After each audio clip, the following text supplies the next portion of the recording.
Hey guys, welcome to another episode of The Completionist.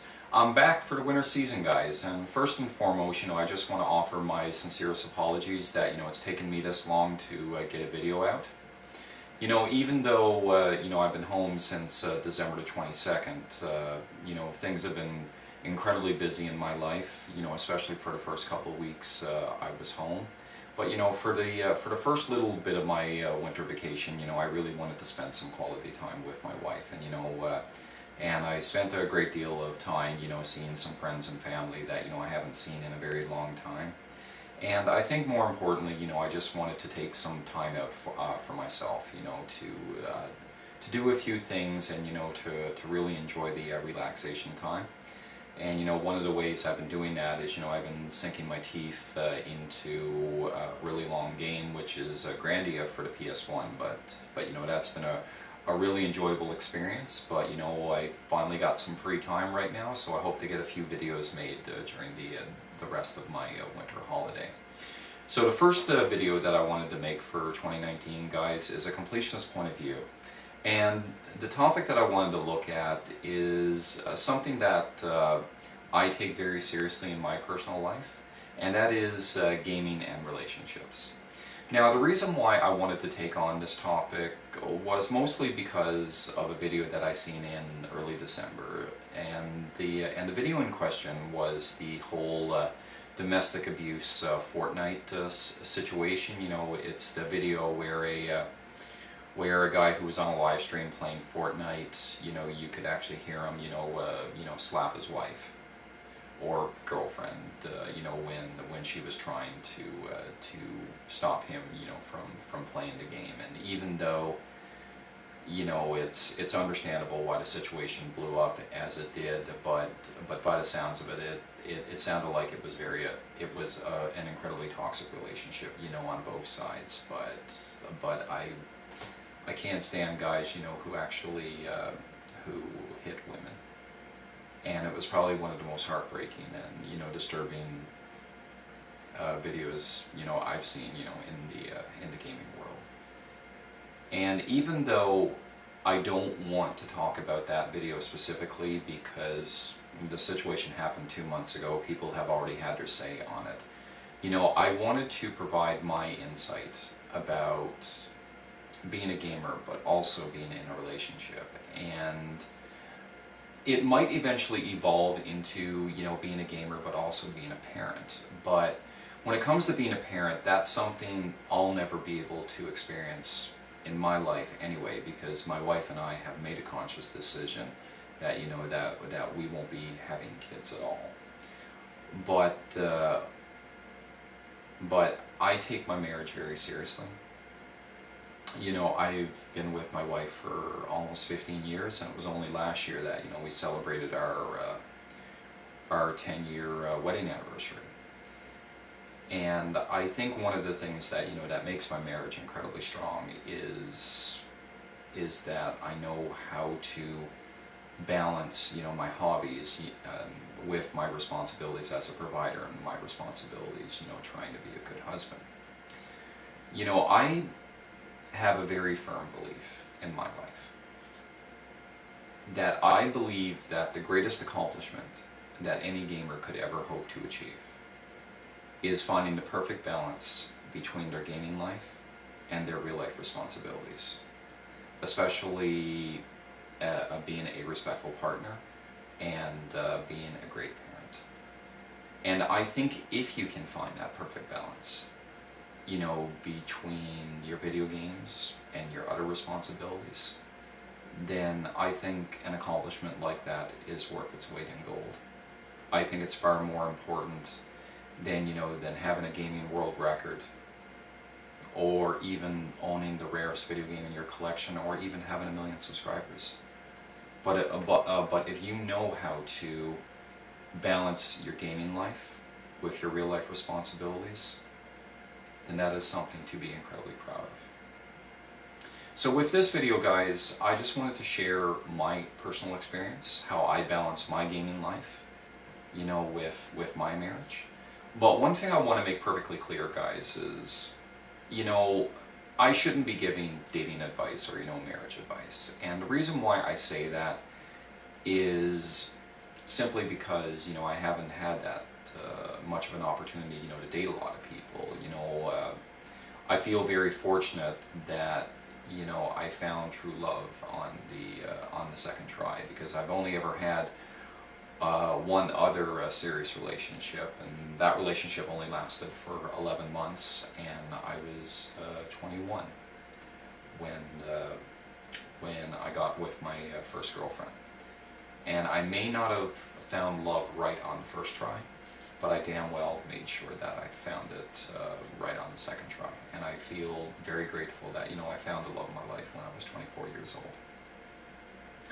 So when it comes to mixing gaming with my relationship, I think my golden rule that I always abide by is that gaming will always come second. And I think the reason why I say that is because video games can always be replaced. And one way or another, you can always find time to play your games, but your relationships with people cannot be replaced. And that's why, especially if you have a really great connection with someone, you have to do everything in your power to actually protect it. And I think if you are in a loving relationship, I think the person that you're with becomes your number one priority. But you also have to find a balance. You have to find a balance with being with someone you love, but also looking after your own personal well-being and your own sense of happiness as well. So I've been a gamer pretty much all my life. It's the one hobby that's always stuck with me. I've had other hobbies, throughout my entire life, but some of them have stuck with me. Some of them have completely died. But one of the worst feelings you can ever go through is feeling ignored. And I've always made it a golden rule in my life to never make my video games more important than my friends, and especially my wife. And I think one of the ways that I actually do that is that, I try to find a great way to game while being respectful to my partner. And I think one of the ways I do that is, especially in my marriage, is I don't game at all unless my chores in the household are finished and my wife is properly looked after. Those two things have to be done in my life before I even touch a video game. Because it's not only being respectful to my partner, but it's also being respectful to myself and my hobbies. And starting off, most of my gaming is usually done, when my wife is asleep. When my wife doesn't have to work the next morning, she likes to sleep in, till 10, 11, sometimes as late as noon. And I'm usually up at 6 or 7 a.m. just because I've gotten used to waking up that early, especially with the type of work that I do. So usually when I wake up, I make sure the chores are finished in the household first, and then I'll usually game until my wife wakes up. And when my wife wakes up, I always check with her just to see if she needs anything, or if there's any other chores that that I can do before I even remotely game.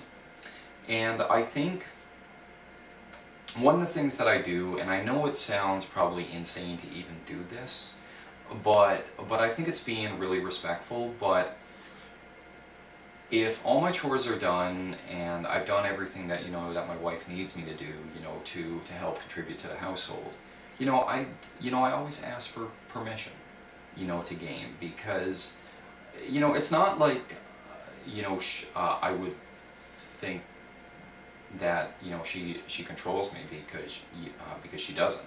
I don't control her, she doesn't control me. I just personally think it's a very polite thing to do. And I think one of the best things about my relationship is that, you know, we have a great way of, you know, cutting our responsibilities 50-50. So, you know, we both contribute to the household equally. Like, for example, you know, there are certain chores that in this household that I only do. And those chores are, you know, I always do the dishes. Because I'll be the first to admit I'm a horrible cook. So my wife will usually do about 80 to 90% of the cooking, but in all honesty, I don't mind doing dishes. I've never minded doing dishes. A lot of people hate that chore, can't stand that chore, and I've actually enjoyed doing dishes. You know, out in the kitchen, you know, I have an Amazon Echo, and I'll just usually put on music, you know, while doing the dishes. I find it very therapeutic and very relaxing, and it's kind of funny because, you know, my wife has a fridge magnet that says real men do dishes, so I think that's actually pretty cute. And you know, some of the other chores I do, you know, I do the laundry and I fold the laundry as well, and you know, I do the kitty litters, and you know, I take out the garbage. And you know, some of the chores that my wife will do, she'll usually make the beds, and she'll usually clean the washrooms, and you know, do the dusting around the house. So like everything's pretty much cut down the middle, 50-50. And it's actually a great system that we actually have. You know, one other great little technique that we do is all the gaming is pretty much downstairs. You know, that's where the media centers too and stuff like that.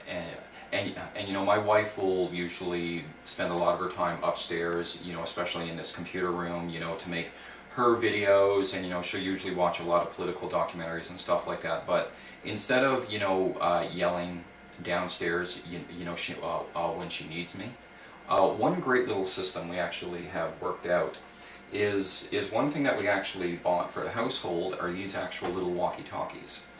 And you know, instead of, you know, walking downstairs and, you know, yelling at me so, you know, I can hear her, you know, especially if supper is done, or you know, if she needs me to do anything, she'll just send me a quick little message on the radio just saying, yeah, supper's ready. And you know, if I'm in the middle of, you know, playing a game, and yep, I'll just shut it right off and just come on upstairs. And you know, there's no yelling at the top of your lungs or anything like that. And it was actually her idea to come up with that, so it was actually a great little way to get my attention, especially if she needed me, you know, without anybody having to raise their voice.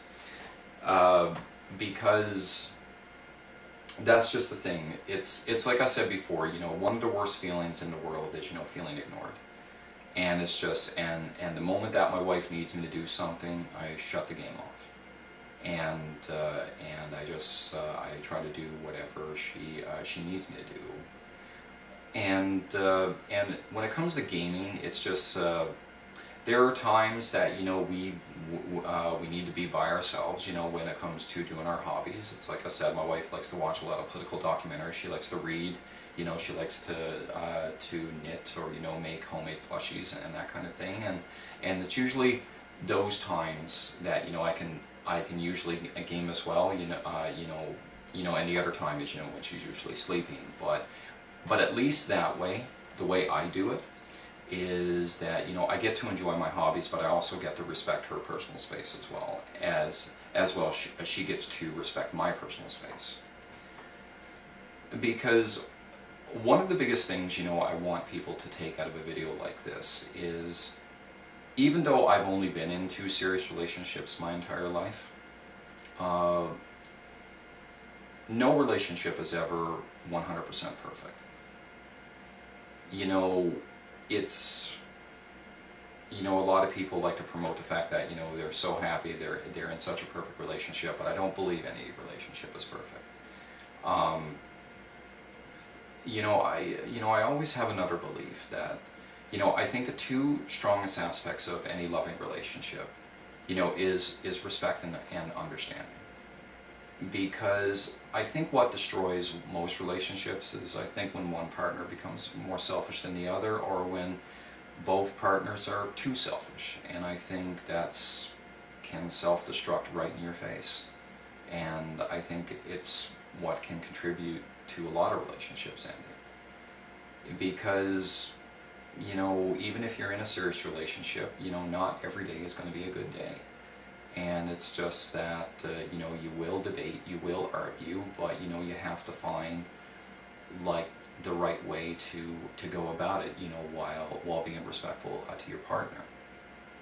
It's one thing I believe in is that you learn to love the things that you love about each other, but you also learn to respect the things that you don't like about each other. Because even if you and your partner have similar interests, you know, there are going to be different things that you may not agree with. You know, like my wife and I do have a lot of similar hobbies. You know, we do play video games, even though she doesn't play as many video games anymore.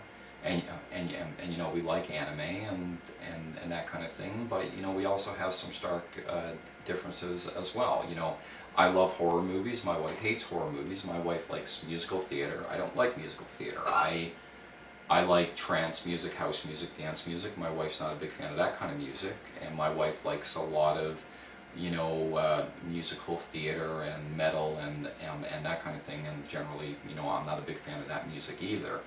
But, you know, different people are always going to have different interests, and, you know, probably the most stark contrast between us is I consider myself a very religious person, but very open-minded, and my wife's an atheist. So how do you make that combination work? But, you know, but we do find a way to make that combination work. Sometimes we don't agree philosophically or, you know, politically, but, you know, we always try to have, you know, respectful debates, especially, you know, if we see something that, you know, that we're on opposite sides of the issue about. But, you know, we try to have a respectful debate and respectful conversation about that. And, you know, we always try to mix that with our hobbies as well. You know, I personally often make the joke that, you know, the only reason why, you know, we've been together so long is, you know, she only has to put up with me for 120 days a year, you know, since I work away from home, especially for the last 13 years. I've been doing this since 2006, but won't be doing it for too much longer because I'm getting closer to getting the mortgage paid, so I got a couple more years left to make that happen. But it is all about finding that perfect balance. You know, we all are allowed to enjoy the things that, you know, we want to enjoy in life, because that's the perk of living in a free society, you know, to do what you want to do and you know, try to enjoy it as well. But it's just, I take my relationship very seriously. You know, I love my hobbies, and I have lots of them, you know, besides video games. You know, I watch anime, I watch a lot of 80s cartoons, but I could never take my relationship for granted, and my hobbies will never be important in my marriage. And I think it's because of that, you know, I've always set rules and limitations towards my gaming hobby, just because I want to be respectful to my partner. And I think one of the reasons why I do that is because a situation happened, you know, a couple of years ago, you know, when Skype was a really big thing. And I still feel bad about this to this day. I was actually on a Skype conversation with like 7 or 8 other gamers, and we were just having a laugh and just having a good time. And it was fairly late in the night. It was like 1 a.m., 1:30 a.m. in the morning, and my wife actually came into the computer room, this room, and she actually asked me if I'm coming to bed.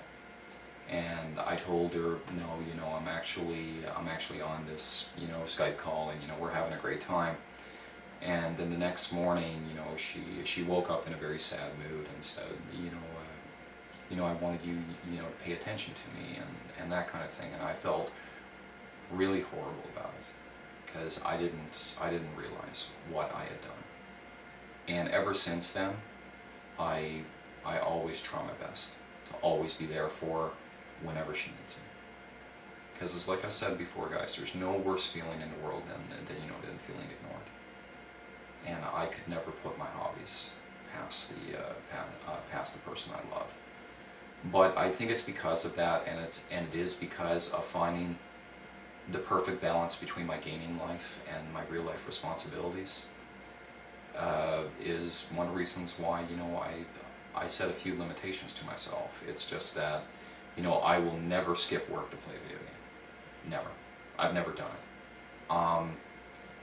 At work in 2018, I went the entire work year without missing one day of work. Never missed a day of work due to sickness or just because I didn't feel like it. I actually showed up to work every day. Also, I've entertained this thought, but I think I'm not going to do it. But I don't play MMOs or any kind of online style of gaming. And the reason why is because I've seen too many relationships end by playing games like a World of Warcraft and, you know, League of Legends and stuff like that. You know, I used to work in a call center, you know, in the mid-2000s, and I can't tell you how many horror stories, you know, I've heard of just relationships ending just because of a man or a woman just being addicted to, like, World of Warcraft or, you know, EverQuest or, you know, games like that. And it breaks my heart, you know, when people will just ignore their partners for a video game. It comes across to me as incredibly heartless and very heartbreaking. And it's just something I used to see all the time, you know, in the mid-2000s, and it's just and it always bothered me. You know, I always, you know, it's just that, you know, I used to see so many relationships deteriorate just because people just got addicted to it. And it's one of the reasons why I don't play MMOs or any kind of, like, heavily online influenced game, because I don't want to be addicted to it. You know, I want a game to have an ending, which is one of the reasons why I don't personally like to play score attack games or, you know, MMOs or stuff like Overwatch or, you know, anything along those lines, is because I need a game to have an ending credit just so that, you know, I can finish it, complete it, and be done with it. And you don't have that luxury with a lot of those types of games. And one other thing, guys, I'm not going to do either is I know a lot of gamers do this, but I've made the choice not to live stream. And I think one of the reasons why, you know, I made the choice not to live stream is because I know, in order to be respectful to my partner, I can be taken away from a video game at a moment's notice. And I just can't, and I don't feel comfortable saying to my wife, well, let me finish this stream. I'll be done in another half an hour, another hour. No, when my wife needs me, the game goes off. Because personally, I think that's being respectful to her, that's being respectful to me. And it's just that it's not something, you know, I want to become addicted to, and I just believe in keeping the hobby simple. And you know, you'll see a lot of videos, you know, of people trying to, you know, do these tips, you know, of how to date a gamer and stuff like that. But personally, I think a lot of them are bullshit. You know, one thing that, you know, I constantly see is, you know, try to get your partner into video games. You know, try to play with them, or, you know, get them involved. But personally, I think that's one of the worst things you can do to someone you love, is try to persuade them, try to guilt them, try to get them into something that they have no interest in. You know, despite all the time that, you know, my wife and I have been together, we've only really played 2 video games together. And, you know, we've only ever played Star Fox 64, just because it is one of my wife's favorite video games of all time. And my wife and I played Final Fantasy 15 together, and that was a very enjoyable experience. You know, my wife did all the main story parts, and, you know, I did all the side quests, and we worked out a really great system, you know, how we could play that game together and actually enjoy it together. But I try not to push the gaming interest on her, even though, you know, she is a bit of a gamer, but, you know, her prime time of gaming, you know, was back in the NES, SNES, PS1, you know, N64 days. And, you know, every once in a while, you know, she'll pick up something and play it, but I try not to push it on her. And she does the same to me as well. You know, she has a lot of interests, and she knows there are certain things I'm not into, and she doesn't push them onto me. So I do the same to her. You know, if I see a game that I think, you know, she might like that caters to her personal interests, you know, I'll recommend it to her, but, you know, she's under no obligation to play it, and I don't want to push her or, you know, try to persuade her, you know, to play something, especially if she's not in the mood to do it, because I think that's a great way of, you know, being respectful to your partner. You know, deep down, you just have to work within your own personal limits, because everybody is old enough and everybody is mature enough to know what they like and what they don't like, and nobody really likes being pushed into a direction that, you know, that they don't want to be pushed in. So overall, you know, I feel pretty grateful that, you know, I would like to think that, you know, I found the perfect balance, you know, between my my gaming life and my real life responsibilities. But more importantly, guys, especially for those that do watch this video, you know, if you're married or if you're in a serious relationship, or even better yet, you know, if you have a family, what are some of the ways that you balance your gaming life with your real life responsibilities, and especially when it comes to your own personal loving relationship with your partner, or, you know, with your kids? I would love to hear it. So anyway, guys, I hope you enjoyed this episode of The Completionist Point of View, and look forward to some new content over the next month and a half. So as always, take care, and I wish you nothing but the best. Later.